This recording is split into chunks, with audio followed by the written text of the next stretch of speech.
Hi everyone, it's Michael, and I am so excited to be filming the bloom profile for number 31 in my orchid collection, my Oncidium Wild Willie Pacific Bingo. And I'm not going to spend any time on lead-in, I just want to show you the gorgeous and robust display that this plant has given me this year. Look how gorgeous, can you even stand it?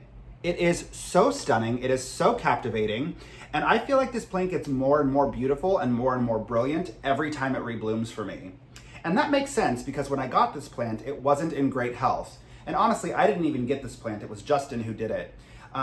It's interesting because when this plant came into my possession, I wasn't particularly excited about it, I didn't particularly like it.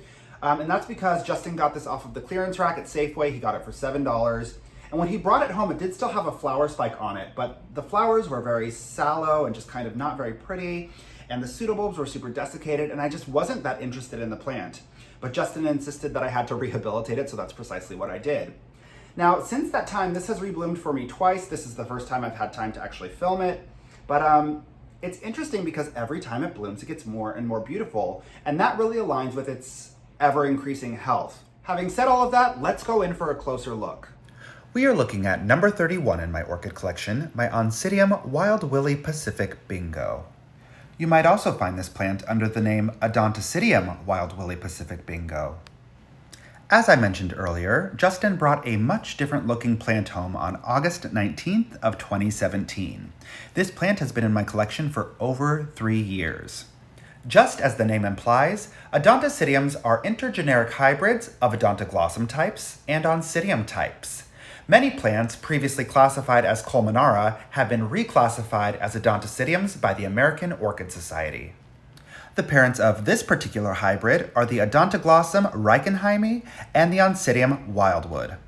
Despite me neglecting to properly prepare the grow medium, this plant enjoyed a seamless transition to semi-hydroponics. Shortly after being repotted, it put down an extensive root system, rehydrated its pseudobulbs, and quickly produced another flower spike. In fact, this is one of the fastest turnaround times from conversion to semi-hydroponics to rebloom that I've ever seen. The root system of this plant is relentless, and despite having been repotted multiple times, it quickly comes to occupy the entire container with tons and tons of tiny green roots. Despite the excess mineral content in the container from not properly cleaning the grow medium, this plant never really struggled. It has always sustained healthy and vigorous momentum. Now speaking to the flowering timeline, the flower spike first began to appear on July 25th, but this plant did not begin to bloom until September 16th. That means that from the time you first notice a flower spike to the moment you see the first bloom, you have about a 2-month incubation period. Generally speaking, this plant will stay in bloom for a period of 4 to 6 weeks, but this year, something strange happened. At the end of its 6-week bloom cycle, flowers began to dry, and the flower spike began to fade. But then, at the base of the flower spike, new growths emerged. These growths have continued to mature and are now in bloom. This anomaly has effectively and significantly extended the bloom duration of this plant, and it is still in bloom to this day. As always, I will update the description of this video to reflect the complete bloom timeline every time this plant blooms. Flower spikes appear at the base of newly matured pseudobulbs, and if your plant is in good health, you can generally expect 1 to 2 flower spikes per pseudobulb. This beauty loves to put on a show and can produce 20 to 30 blooms per each flower spike. Speaking now to the blooms themselves, these flowers offer quite an eclectic color palette. It's saturated with deep reds, pinks, purples, yellows, and a warm shade of brown. The size of each bloom can vary slightly, ranging between 1.5 to 2.5 inches wide and tall. Now speaking to the fragrance component of this plant, it is prolific in terms of its fragrance, which is really remarkable because every other time this plant has rebloomed for me, it had no fragrance. And that really, again, aligns with its increasing health.